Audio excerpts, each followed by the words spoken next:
तब तक हमसे सब्र नहीं होता, और जब कोई कीमती चीज हमको मिल जाती है तब हमसे कदर नहीं होता। समय की कदर करना बहुत इंपॉर्टेंट है और वो कठिन होता है। अब आप जीवन में जो बनना चाह रहे हो उसके लिए अब आपको तपस्वी बनना पड़ेगा, वरना फिर झूठी हंसी हंसते रह जाओगे और अपना दर्द किसी को नहीं बता पाओगे। बहुत कम लोग होते हैं जो इतने मजबूत होते हैं।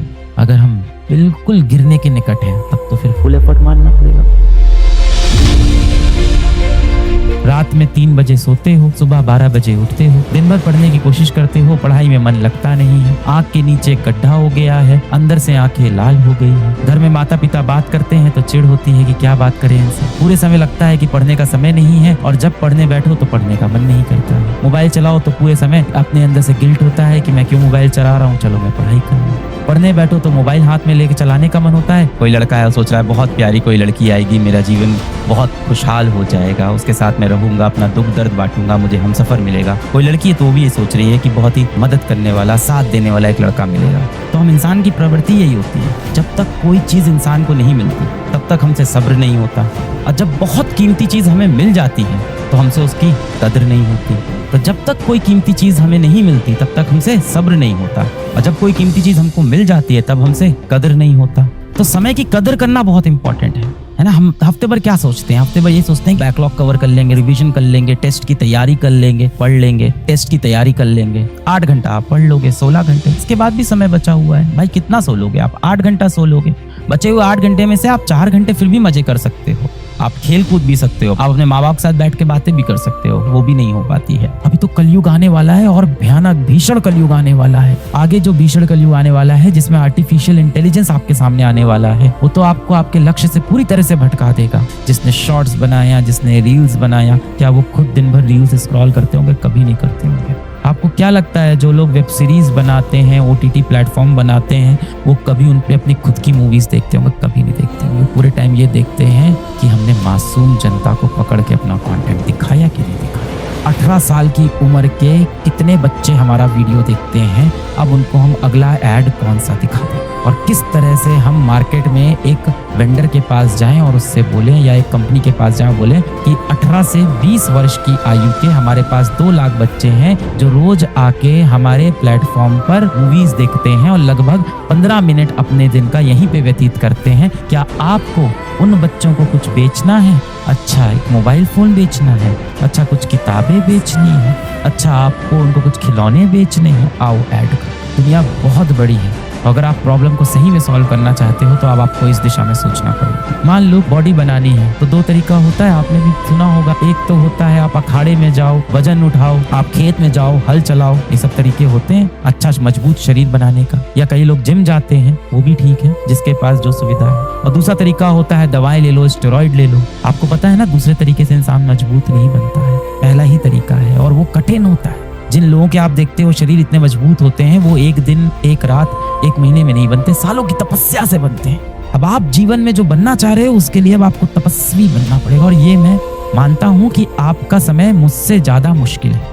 मेरा समय आसान था, हमारे समय में इतने शैतान नहीं थे। जब मैं बच्चा था हमारे पर्यावरण में इतने शैतान नहीं थे, इतनी बुरी शक्तियां नहीं थी, हम फिर भी अपने लक्ष्य को साध सकते थे, इतने डिस्ट्रैक्शन नहीं थे। अब बहुत डिस्ट्रैक्शन है। You are a generation that is cursed with technology, and the only solution to fight with this technology is to get back to your roots. जड़ें मजबूत करो, सिद्धांत मजबूत करो। सारा दिन निकलता जा रहा है, पूरा हफ्ता, महीना निकलता जा रहा है, कुछ प्रोडक्टिव नहीं हो पा रहा है। फिर भी दोस्तों के पास बैठते हैं तो एक झूठी हंसी हंसते रहते हैं, दुनिया को दिखाने के लिए कि हमें कोई दर्द नहीं है। और अक्सर ऐसा हम लोग इसलिए करते हैं क्योंकि हम लोग के पास्ट एक्सपीरियंस कुछ ऐसे रहे हैं कि जब भी हमने अपना दर्द दुनिया को दिखाया है तो दुनिया ने या तो उसको समझने की कोशिश नहीं की है, सुनने की कोशिश नहीं की है, और यदि सुना भी है तो कहीं ना कहीं सिर्फ मिर्च मसाला के लिए, या उन चीजों को आपके पीठ पीछे इस्तेमाल करने के लिए।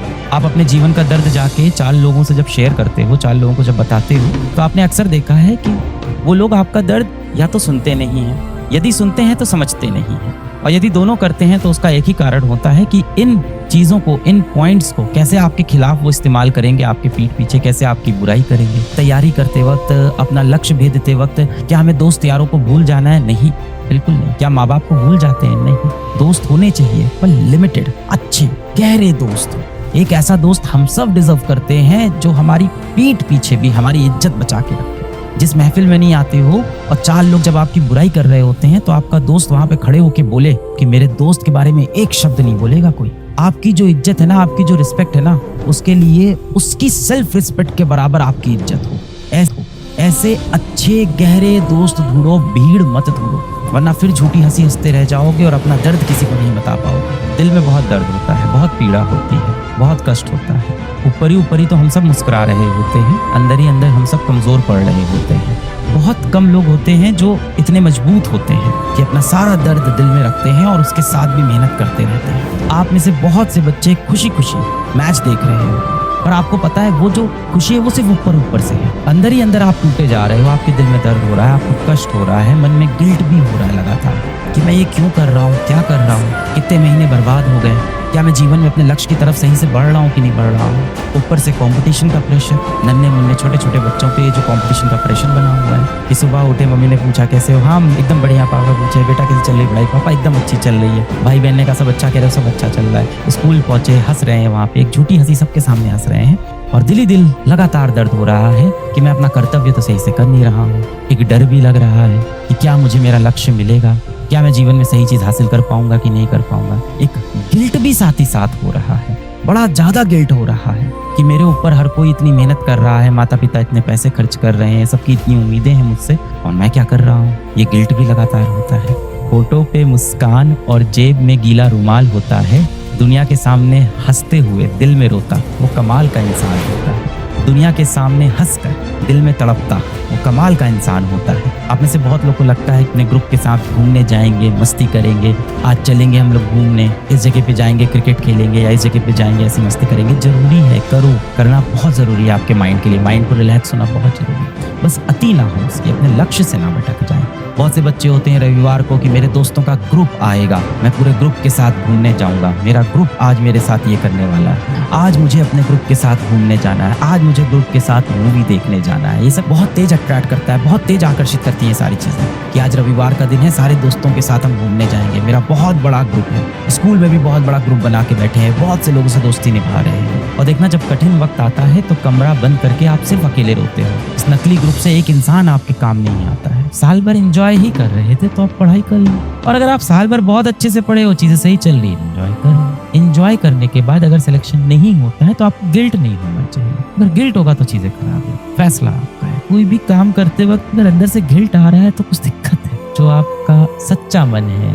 आपका जो ऑनेस्ट मन है, उसे लग रहा है कि आप गलत रास्ते पे चल रहे हो। अगर हम बिल्कुल गिरने के निकट है, हमारी हालत बुरी है, अब तो फिर फुल एफर्ट